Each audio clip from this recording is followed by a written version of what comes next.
చిరంజీవి తమ్ముడిగా సినిమాల్లోకి అడుగుపెట్టి power star గా యూత్ లో ఓ రేంజ్ లో క్రేజ్ సంపాదించుకున్న పవన్ కళ్యాణ్ జనసేన పార్టీని స్థాపించి రాజకీయాల్లో కొనసాగుతున్నారు. చిరంజీవి స్థాపించిన ప్రజారాజ్యం పార్టీ ద్వారా రాజకీయాల్లోకి ఎంట్రీ ఇచ్చిన పవన్ తన అన్నయ్య పాలిటిక్స్ లో విఫలమైనా సరే కొత్త పార్టీని ఏర్పాటు చేయడంతో పాటు క్లిష్ట పరిస్థితుల్లోనూ దాన్ని ముందుకు తీసుకెళ్తున్నారు.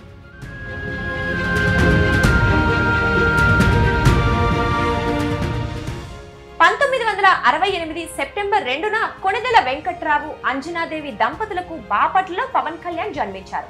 ఆయన అసలు పేరు కళ్యాణ్ బాబు. మార్షల్ ఆర్ట్స్ ప్రదర్శన ద్వారా ఆయనకు పవన్ అని బిరుదు వచ్చింది. పవన్ కళ్యాణ్ కరాటేలో బ్లాక్ బెల్ట్ పొందారు. పవన్ కళ్యాణ్ పెద్దన్నయ్య అయిన చిరంజీవి టాలీవుడ్ లో అగ్ర హీరోగా మెగాస్టార్ గా ఎదిగారు. ఆయన బాటలోనే పవన్ కళ్యాణ్ సినిమాల్లోకి అడుగుపెట్టారు.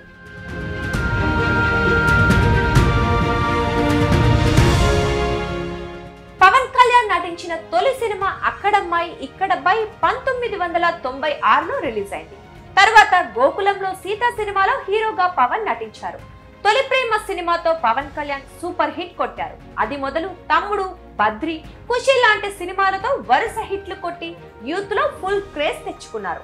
ఆ తరువాత వరుస ఫ్లాపులు వచ్చినప్పటికీ ఆయన క్రేజ్ ఏమాత్రం తగ్గలేదు. మళ్ళీ 2012లో గబ్బర్ సింగ్ ద్వారా హిట్ కొట్టిన పవన్ కళ్యాణ్ 2013లో అత్తారింటికి దారేది సినిమాతో మరో హిట్ అందుకున్నారు.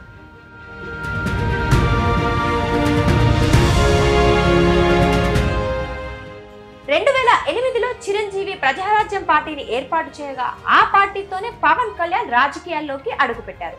ప్రత్యక్ష ఎన్నికల్లో పోటీ చేయకపోయినప్పటికీ పీఆర్పీ యువజన విభాగమైన యువరాజ్యం అధ్యక్షుడిగా పవన్ కళ్యాణ్ వ్యవహరించారు. పవన్ నిర్వహించిన ఎన్నికల ర్యాలీలకు ప్రజల నుంచి భారీ స్పందన లభించింది. కానీ 2009 ఎన్నికల్లో పీఆర్పీ ఆశించిన ఫలితాలు అందుకోలేకపోయింది.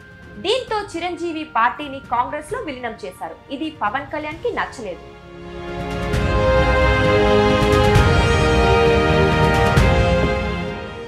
ఆంధ్రప్రదేశ్ 2 రాష్ట్రాలుగా చీలిపోతున్న వేళ 2014 మార్చి 14న జనసేన పేరిట రాజకీయ పార్టీని పవన్ కళ్యాణ్ ఏర్పాటు చేశారు. 2014 ఎన్నికల్లో టీడీపీ, బీజేపీ కూటమికి మద్దతు ప్రకటించిన పవన్ కళ్యాణ్ జనసేనను మాత్రం పోటీలో నిలపలేదు.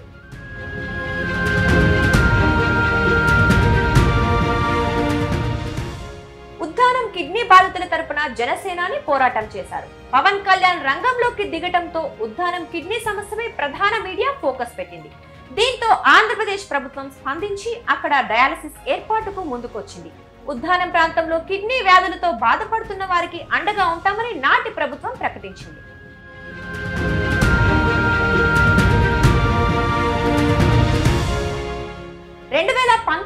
అసెంబ్లీ ఎన్నికల నాటికి పవన్ కళ్యాణ్ టీడీపీకి దూరమయ్యారు. ఆ ఎన్నికల్లో కమ్యూనిస్టులు బీఎస్పీతో కలిసి జనసేన పోటీ చేసింది.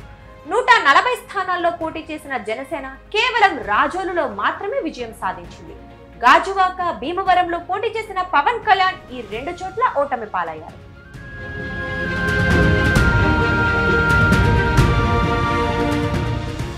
బీజేపీతో కలిసి ముందుకు వెళ్తామని 2020 జనవరిలో పవన్ కళ్యాణ్ ప్రకటించారు. 2024 ఎన్నికల్లో 2 పార్టీలు కలిసి పోటీ చేస్తాయని స్పష్టం చేశారు. ఏపీ రాజధానిగా అమరావతినే కొనసాగించాలంటూ పోరాటం చేపట్టిన అమరావతి రైతులకు జనసేనాని మద్దతు తెలిపారు. 2023 జూన్ 14న అన్నవరంలో వారాహి యాత్ర పేరిట బస్సు టూర్ను పవన్ కళ్యాణ్ ప్రారంభించారు. విడతల వారీగా ఆయన వారాహి యాత్ర చేపట్టారు.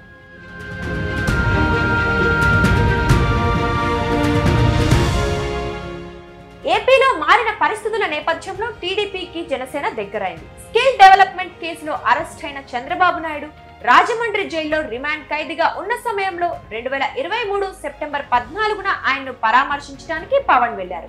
అనంతరం జైలు నుంచి బయటకు వచ్చిన వెంటనే వచ్చే ఎన్నికల్లో టీడీపీ, జనసేన కలిసి పోటీ చేస్తాయని జనసేనాని ప్రకటించారు. పవన్ కళ్యాణ్ చొరవ కారణంగా బీజేపీ సైతం టీడీపీతో చేతులు కలిపింది.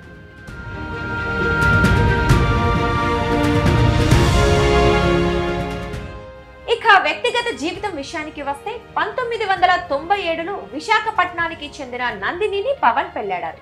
కానీ కొంతకాలానికి వారిద్దరూ విడిపోయారు. బద్రీ సినిమాలో తనతో కలిసి నటించిన రేణు దేశాయ్తో 2001లో ఆయన సహజీవనం ప్రారంభించారు. 2008లో మొదటి భార్య నందినికి విడాకులు ఇచ్చిన పవన్ 2009లో రేణు దేశాయ్ని పెళ్లాడారు.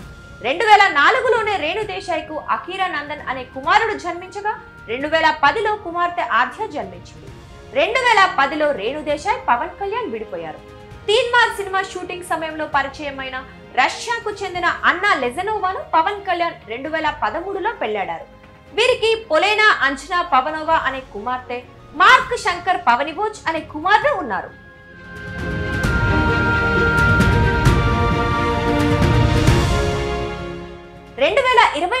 అసెంబ్లీ ఎన్నికల్లో పవన్ కళ్యాణ్ పిఠాపురం నుంచి బరిలోకి దిగారు. ఆయనకు ప్రత్యర్థిగా వంగా గీతను వైఎస్ఆర్సీపీ బరిలోకి దింపింది. ఎన్నికల ముందు సమర్పించిన అఫిడవిట్ ప్రకారం పవన్ కళ్యాణ్ ఆయన కుటుంబ సభ్యుల పేరిట 163 కోట్ల రూపాయల విలువైన ఆస్తులున్నాయి.